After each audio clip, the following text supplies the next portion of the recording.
The roofer's face was pale when he came down from the roof. His hands trembled as he whispered, "Sir, you need to get out. Take your daughter, and don't tell your son-in-law why."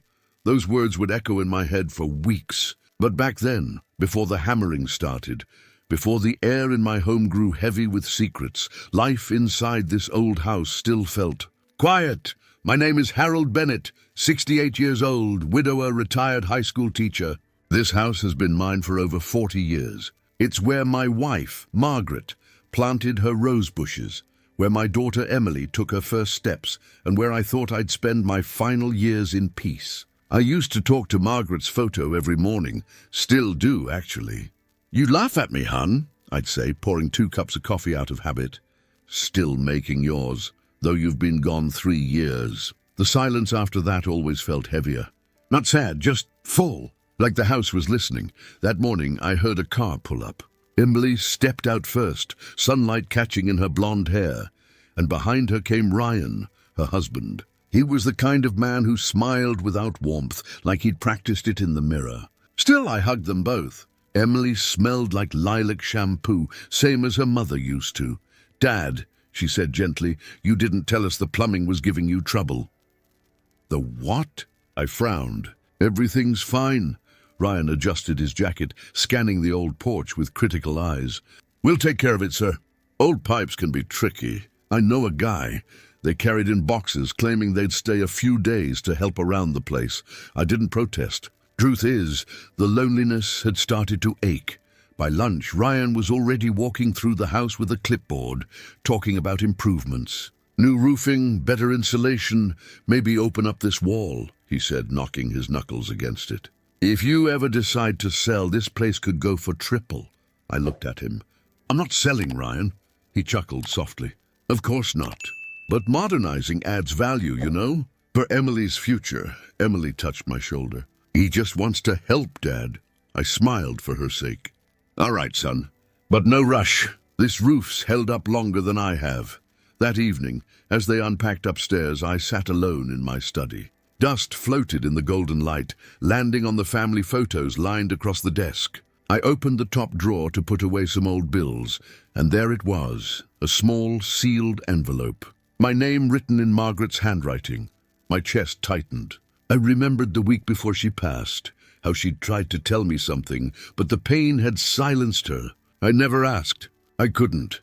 The letter must have been from then. My fingers trembled, but I couldn't bring myself to open it. Not yet. Some truths, I told myself, can wait. Outside, the sun was setting. I could hear Ryan's footsteps above, pacing the hallway. Then the sound moved to the bathroom, a faint metallic clink. Pipes, maybe, or something else. I rose, meaning to ask if he needed a tool, but then the noise stopped. Silence followed, thick as smoke. A few minutes later, Ryan came downstairs, wiping his hands on a rag. "Just checking a leak," he said. "You've got some odd fittings up there." He smiled, that same careful smile. "Everything all right?" Emily asked, appearing behind him. "Perfect," he said. "Tomorrow I'll call my contractor about the roof." I nodded slowly. But as they headed to bed, I lingered by the staircase, listening.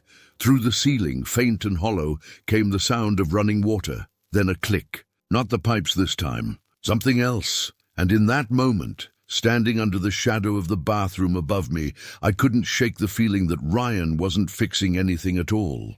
I used to think small changes meant progress. A new paint job, a replaced faucet, a light fixture that finally worked. But in my house, small changes began to mean something else, control. It started with Ryan walking around like he owned the place, clipboard in hand, cell phone glued to his ear, giving orders to men I'd never met. They weren't roofers yet, just general contractors, checking walls, foundations, and whatever else Ryan decided needed updating. "Morning, sir," one of them said politely, nodding as he carried in boxes of tools. I nodded back out of habit, though it felt strange having strangers in every corner of my home. Ryan clapped his hands once, sharp and loud. "No one goes up to the roof till I say so, understood?" The men exchanged puzzled glances, but agreed. Then Ryan turned to me with that same smooth grin. "Just safety protocol, Harold. Wouldn't want anyone to get hurt up there." "Of course," I said. "Safety first." He patted my shoulder, firm and patronizing, before walking off toward the back porch. For a second I thought about telling him I'd been climbing that roof since before he was born, but I swallowed the words. By afternoon, Emily brought sandwiches and iced tea. "Dad, you should be happy," she said with that soft smile that reminded me too much of her mother. "Ryan's taking care of everything. You don't have to worry about a thing." I wanted to believe her. I really did. Later that day, I took a slow walk along the fence, needing air. That's when I heard a familiar whistle. "Harold!" a voice called. It was Mr. Dawson, my neighbor of 30 years, a Korean War veteran with a back bent from time, but eyes sharp as ever. He leaned on his cane, shaking his head. "You let that boy do all that tinkering by himself?" I frowned. "What do you mean?" "Saw him last night," Dawson said. "Around 11.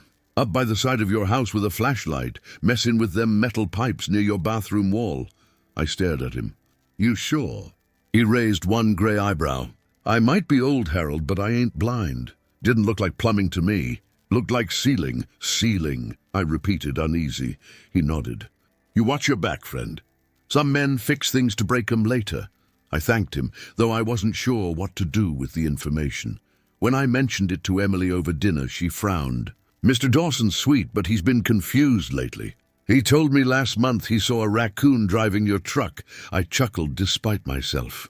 That sounds like Dawson. Ryan joined us then, sleeves rolled up, looking like the perfect husband. "What's so funny?" "Just Dawson," Emily said quickly. "He's worried about the renovations."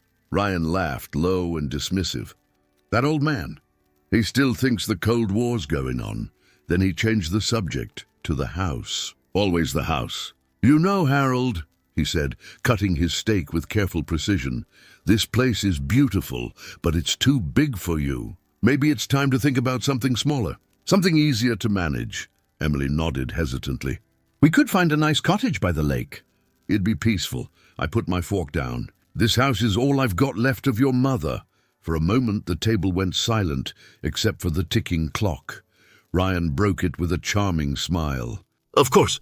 Just a thought. That night I couldn't sleep. I sat by the window, the moonlight spilling across Margaret's old rose bushes. The house felt different, quieter but not peaceful, like it was holding its breath. I rose, intending to make tea. That's when I heard it, a faint click upstairs, followed by a soft whoosh, the sound of the bathroom heater coming to life. I froze, staring up at the ceiling as a thin line of steam began to curl through the vent. No one had turned it on, and yet there it was, breathing, alive, whispering heat into the walls above me. It started so quietly that I almost didn't notice. A dull ache behind my eyes, a heaviness in my chest after every shower. At first I blamed the heat. The house had always trapped warmth, but by the third morning I could barely finish my coffee without feeling dizzy. Emily noticed it first. She was making breakfast, humming softly, when she looked up and frowned. "Dad, you look pale. Did you sleep okay?" "Fine," I said, waving her off. My voice sounded weaker than I meant it to. "Just need some fresh air." Ryan walked in then, buttoning his sleeves, freshly shaved and smelling of cologne. "Maybe you should see a doctor," he suggested smoothly. "Could be blood pressure or your heart. Happens at your age," I smiled faintly. "You calling me old, son?" He grinned, that same perfect grin. "Not old, Harold, just fragile." He patted my shoulder as he passed, but his hand lingered too long. Something in it felt rehearsed, an actor touching his mark. I took my mug and stepped out onto the porch. The morning air felt thick somehow, heavier than usual, though a breeze moved through the yard. Mr. Dawson stood by his fence, smoking a pipe. "Morning," I called. He squinted over. "You look like hell, Harold." "Appreciate the compliment," I said, managing a chuckle. He shook his head. "Not joking. There's something off around here. Smelled something strange last night. Sweet, almost metallic.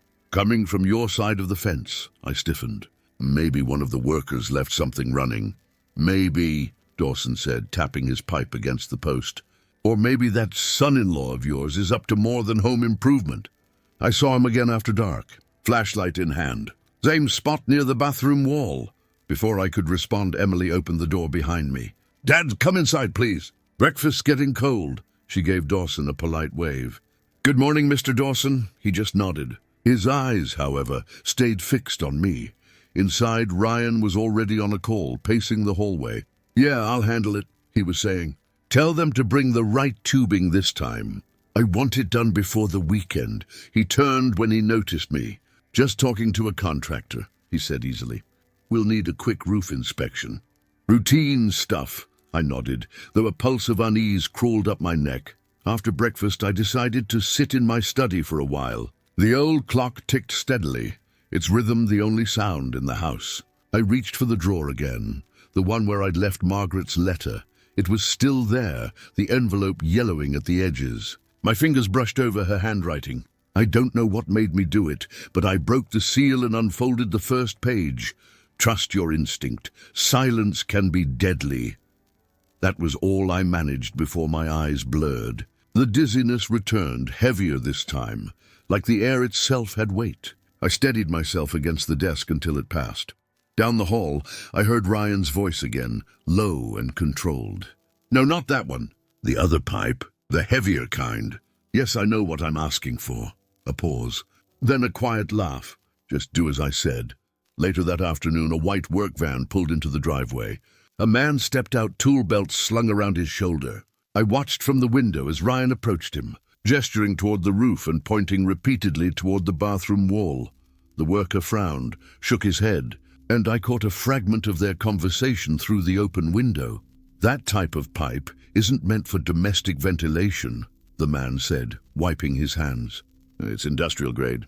You sure about this? Ryan's smile didn't waver. Just do as I said. The worker hesitated, glanced toward the house, toward me standing behind the glass, and then back at Ryan. Something in my gut twisted. Margaret's words echoed like a whisper through the room. Trust your instinct. Silence can be deadly, and for the first time, I began to wonder if I was already breathing something I shouldn't. The van rolled into the driveway just after sunrise. For a moment, I thought it was the same white one from before, the one with the man Ryan had argued with, but this one bore a different logo. E. Carson Roofing and Repair. A man stepped out, wiping his hands on a rag tucked into his belt. He wasn't young, maybe mid-50s, with sun-creased skin and tired blue eyes that spoke of too many summers spent on rooftops. Morning, sir, he called, tipping his cap. You must be Mr. Bennett. Name's Eddie. Morning, I replied, stepping onto the porch. Ryan called you? He nodded. Said you needed an inspection before replacing the shingles. Figured I'd give things a look before the storm hits next week. Storm? I frowned. Forecast said nothing about that. He grinned almost sheepishly. I like to prepare for the storms that don't make the forecast. Something about him, the steadiness in his tone, the humility, put me at ease. Inside, Ryan appeared from the hallway, his sleeves rolled and voice warm as honey. Glad you could come, Eddie. My father-in-law's roof hasn't been checked in decades. Right, Eddie said, glancing between us. Shouldn't take long. Ryan led him outside, pointing toward the upper eaves. As they walked off, I caught fragments of their conversation, measurements, angles, something about ventilation. Then Ryan's tone shifted, low and deliberate. Remember, no need to talk details with the old man. Just fix what's wrong. Eddie didn't answer. An hour later, Ryan announced he had a meeting in town and kissed Emily goodbye. Try not to worry your father, he told her. Everything's under control. Then he drove off, leaving the house unusually still. Eddie came back inside carrying a ladder. Mind if I check the attic access? Be my guest, I said. As he climbed, bits of insulation fell onto the hallway floor. His flashlight beam cut through the dust, landing on something metallic. That's odd, he muttered. What is? I asked. He didn't reply right away. Instead, he crawled farther in, pushing aside a few boards. Minutes passed. Then I heard a sharp exhale, followed by silence. When he finally climbed down, his face was ashen. His hands trembled as he wiped them on his jeans. Mr. Bennett, he said quietly, you need to leave this house. Now. I blinked. What are you talking about? He looked toward the ceiling, then back at me. Your bathroom vent, something's been sealed up there tight, if that heater runs too long. He stopped himself, as if searching for gentler words. It's not safe, sir. Not even close. I stared at him, confusion and dread tightening in my chest. You mean someone? I don't know who did it, he said, voice low, but it wasn't by accident. Before I could respond, he turned toward the window, eyes narrowing. You live here with your daughter, right? Yes, and her husband. He nodded slowly, jaw tightening. Then take her and go. Don't ask questions. Don't try to fix anything yourself. His tone carried the weight of experience, of a man who'd seen too many near misses. I sank into the nearest chair, trying to make sense of his words. Eddie, are you sure?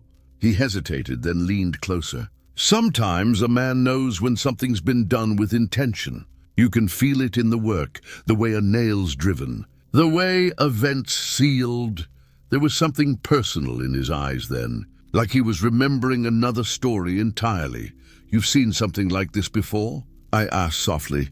He exhaled through his nose. Not this exactly. But I had a son once. Bright kid, thought he could fix his mistakes by hiding them. Let's just say, sometimes love isn't enough to save someone from their own choices. The words hung heavy between us. Just then, the front door opened. Emily stepped inside, holding a grocery bag. Dad, who's this? Eddie straightened. Ma'am, name's Eddie Carson. I'm checking the roof. You need to pack a bag, she blinked. I'm sorry, what? He met her gaze, firm but kind. Please don't ask questions. Just pack your things and leave with your father. I rose, heart pounding. Eddie! But before I could finish, a faint click echoed through the ceiling, then a soft whoosh. The bathroom heater had come to life again, by itself. Eddie's face turned ghost white. Sir, he whispered, we don't have much time. And for the first time I believed him. Eddie's words snapped through the air like a live wire. Sir, we don't have much time. I didn't need to be told twice. Within minutes, Emily and I were stuffing clothes into a duffel bag. She kept asking questions I didn't have the courage to answer. Dad, what's going on? What did he find up there? I could only manage, we're leaving, sweetheart. That's all you need to know right now. The air inside the house felt wrong, thick and heavy, like it was breathing with us. The faint hum from the bathroom overhead made my skin crawl. Eddie stayed near the door, glancing toward the ceiling every few seconds. Keys? He asked. I grabbed them from the counter. My hands shook so badly, they jingled like wind chimes. We stepped out into the yard just as the sun began to dip. The air outside felt cleaner, cooler, as if the house itself had been holding something we couldn't see. Across the fence, Mr. Dawson was trimming his hedges. He froze when he saw us rushing toward Eddie's truck, Emily carrying bags, panic written all over her face. Everything all right, Harold? He called out. Just a small gas issue, I said, forcing a smile that didn't convince even me. Dawson frowned, glancing toward the roof. Gas leak, huh? You get far from it, you hear? He raised a hand in farewell, concern etched deep into the lines of his face. Eddie started the truck, gravel crunching under the tires as we pulled away. I watched the house shrink in the rearview mirror, the home Margaret and I built, the place where Emily grew up, now nothing more than a shadow behind us. Beside me, Emily gripped her seatbelt. Dad, please, she said softly. You're scaring me. What did that man find? I didn't answer right away. My throat felt tight, the words refusing to come. Finally, I said, he found something that shouldn't be there. Something dangerous. She shook her head, her voice cracking. Are you saying Ryan did something? That's impossible. He loves you. He's been trying to help you. I looked at her then, my little girl. Still protecting the man who had nearly killed us both, Emily, I said quietly. Your mother once told me love can blind us faster than hate ever could. Eddie turned onto the highway. The hum of the road filled the silence. My mind kept flashing back to the attic, to Eddie's pale face, to that sealed vent above the bathroom. Finally, I reached into my jacket pocket and pulled out the envelope. Margaret's letter. I'd been too afraid to finish it before. My fingers trembled as I unfolded the last page. The handwriting was faded but unmistakable. If one day you feel unsafe in our home, walk out and don't look back. I swallowed hard. It felt as if she was speaking to me from the other side, warning me from beyond the grave. Eddie glanced at the letter, and then at me. "Sometimes people know things they can't explain," he said quietly. "She must have felt something." I nodded, eyes burning. He reached into the glove compartment, pulling out an old notebook. "I've seen this kind of cover-up before," he said. "I'll help you prove it. But first, we get you both somewhere safe." Before I could reply, Emily's phone buzzed. She looked down at the screen. "Ryan." Her fingers trembled as she answered. "Ryan?" His voice came through calm, almost soothing. "Where are you, sweetheart? You can't just leave. You'll scare your father." Emily's eyes darted toward me. "We're fine. We just needed some air." "Put him on," Ryan said. She didn't move. The air inside the truck seemed to thicken again. Then softly, Ryan added, "You won't be safe anywhere else." The line went dead. Eddie's grip tightened on the wheel. "We're not going back," he said firmly. But as the last light of the day faded from the windshield, I couldn't shake the feeling that Ryan was right. His reach didn't stop at that house. It followed us. The next morning, Eddie pulled his truck onto my old street again, only this time the name on his shirt wasn't his own. The patch said Frank's Heating and Maintenance. He'd borrowed it from a friend, he said. The plan was simple: go back, take a look, and confirm what he'd found. Simple but dangerous. I didn't like it, but I also knew men like Ryan counted on others to stay quiet. Before he left, I handed him Margaret's letter. "She warned me," I said quietly. "Before she passed." He read the final line, then folded it carefully and handed it back. "Then let's make sure her warning wasn't wasted." He drove off toward the house. From his truck, he could see my old porch. Ryan's car parked neatly beside it, a new lock gleaming on the front door. Through the window, light flickered. Ryan was home, alone. Eddie slipped around the side fence, crouching behind the hedges. That's when the gate creaked open behind him. Thought I recognized that truck, came a gruff voice. Eddie turned. Mr. Dawson stood there with his cane, squinting. "Mr. Bennett asked me to check something," Eddie whispered. The old man nodded slowly. "Good, 'cause that son-in-law's been up to no good since you left. Saw him hauling boxes out last night. Looked like equipment." He pushed the gate wider. "Go on then. I'll keep watch." Inside, the house felt colder than before. Dust and silence had replaced the familiar hum of life. Eddie crept toward the hallway, his boots muffled by the rug. From the half-open bathroom door, he heard scraping, metal against tile. Ryan was kneeling near the wall, his sleeves rolled up, sweat shining on his temples. In his hands, a wrench. Eddie's heart pounded. He raised his phone just enough to snap a few quiet pictures, not of what Ryan was doing, but of him doing it. The tension in his posture, the look of calculation in his eyes. Proof enough that something wasn't right. When Ryan stood to stretch, Eddie ducked behind the doorframe. He waited until the man walked into the bedroom before slipping out the back. Dawson was waiting, pretending to adjust his hose. "Got what you need?" the old man muttered. Eddie nodded. "Enough." By evening, he was back at the motel where Emily and I had been staying. Emily opened the door, pale and tired, her phone clutched in her hand. "He called again," she said quietly. "Said he forgives me for leaving, but that we should come home before anyone gets the wrong idea." Eddie handed her the phone. "You still think he's just worried?" Emily looked down at the photos. Her hand flew to her mouth. He's fixing something." Eddie shook his head. "He's erasing something." Then he turned to me. "And that's not the worst of it. He's been negotiating to sell your house behind your back. There are listings already drafted, your address, your name. Only thing missing is your signature." My chest tightened. "Sell my house?" Emily's eyes filled with tears. "He told me the deal fell through months ago. He said it was cancelled." "Cancelled," Eddie said, his voice sharp. "Then why is there an agent's email chain dated last week?" Emily grabbed her laptop from her bag, opened it and started typing furiously. Ryan had left a cloud backup logged in. He'd always been careless with details he thought no one else would notice. Emails loaded, lines of correspondence filling the screen. Words like transfer of deed, payment due, and urgent finalization jumped out at us. Emily's face went pale. "He lied about everything. Even the trip he took last month. He said it was for work." She scrolled further. "It wasn't. He met with someone named Collins, and..." Her voice faltered, "and they talked about debts. About owing favors." I leaned closer. What kind of favors? But before she could answer, another folder caught her eye, one titled Personal. She clicked it open, a single message blinked at the top. The sender's name was hidden, but the text was short and chilling. Finish it this week. I need the money now. The air in the room seemed to vanish. Emily stared at the screen, her breath uneven. Dad, this isn't just about the house. Eddie's jaw tightened. No, he said quietly.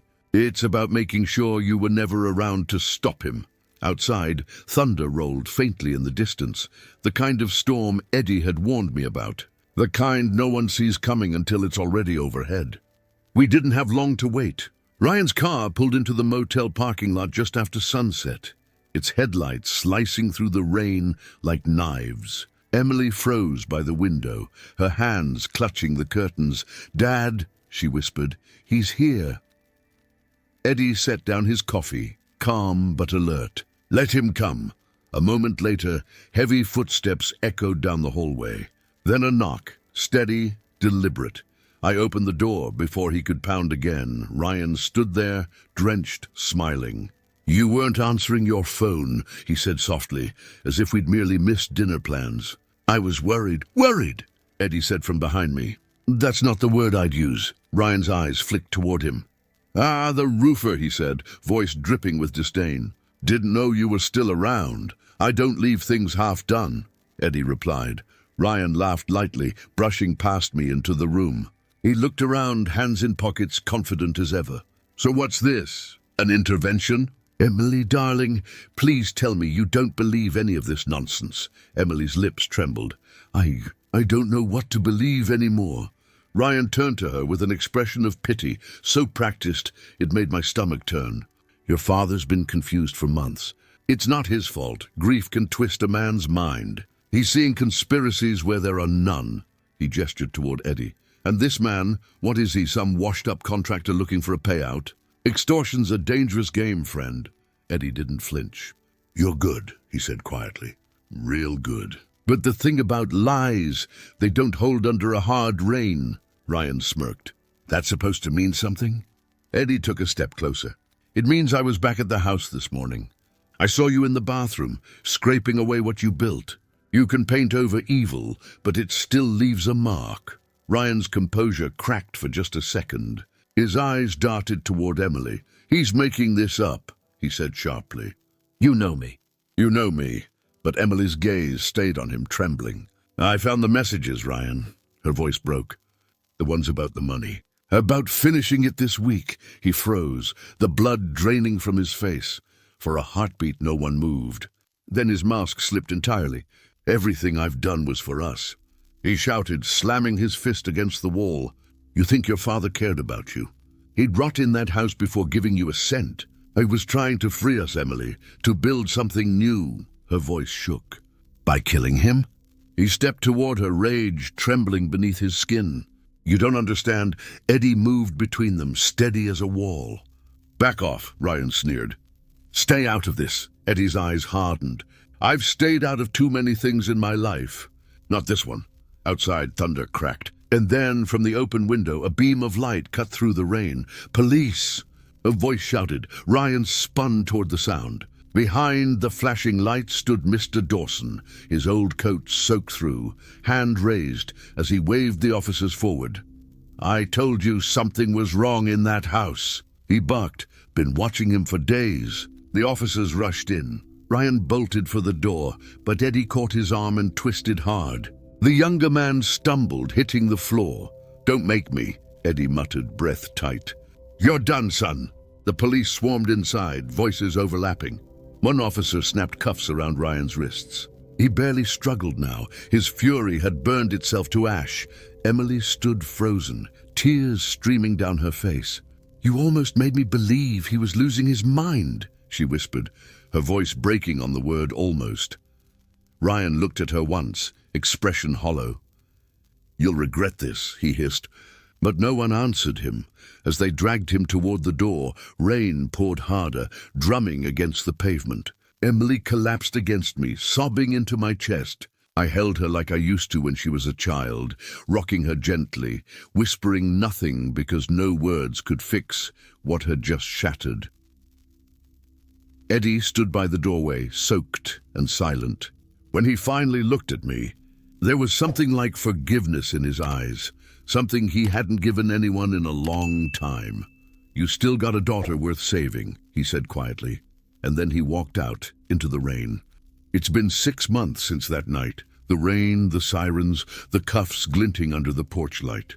The house is gone now, sold through the bank, stripped of its memories. And yet, for the first time in years, I can breathe again. I live in a small cottage near the sea now. The walls are thin, the floors creak, and the salt air seeps into everything. But it's quiet, the good kind of quiet. The kind that doesn't watch you while you sleep. Each morning, I walk along the dunes with a cup of coffee and the sound of gulls overhead. Sometimes I think about what was taken from me, but more often, I think about what was spared. I sat down at my desk today to write a letter, not to Margaret this time, but to Emily. My dear girl, I know you've been carrying the weight of his choices, though they were never yours to bear. What he did was cruel, yes, but so was the way he used your heart to do it. I don't blame you for not seeing it. I didn't either. And I've lived long enough to know how love blinds the wise and the foolish alike. You asked me once if I could forgive him. The truth is, forgiveness isn't for the one who wronged us. It's for the ones left behind, trying to remember how to love again. So yes, I forgive him, if only because I won't let hatred outlive him. And I forgive you too, Emily, because you believed in good. Because you still do.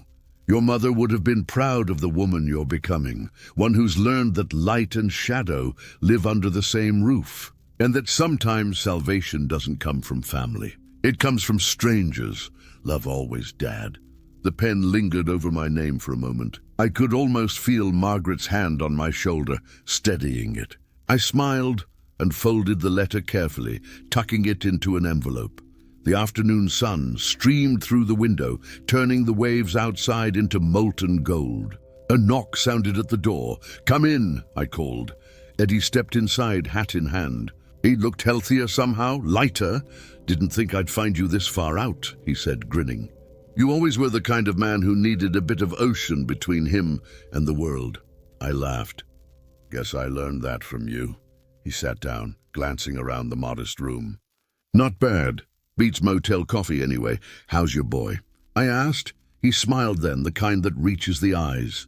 "We talked. First time in 5 years. Turns out all he wanted was a reason to believe I hadn't given up on him." I nodded slowly. "Sometimes a man just needs to know someone's still waiting on the other end." We sat in silence for a while, listening to the waves crash beyond the window. Then Eddie stood and reached for his hat. "Take care of yourself, Harold. And if you ever need a roof looked at," I chuckled, "you'll be the first to know." He left with a smile, his truck rumbling down the sandy road until it was swallowed by the horizon. When the quiet settled again, I walked down toward the beach. The letter to Emily was tucked inside my coat, and in my pocket, still folded and worn, was the other one. The letter Margaret had written all those years ago. I pressed a hand over it, the paper soft from time and touch. "You were right, my love," I murmured into the wind. "Sometimes salvation comes from strangers." The tide crept up and kissed the edge of my shoes. The sea was endless and bright, and for the first time in a long while, I felt the weight in my chest ease. As I turned back toward the cottage, the waves roared faintly behind me, and my voice carried softly over them. The day the roofer climbed my roof, he didn't just save my life, he saved what was left of my faith in people.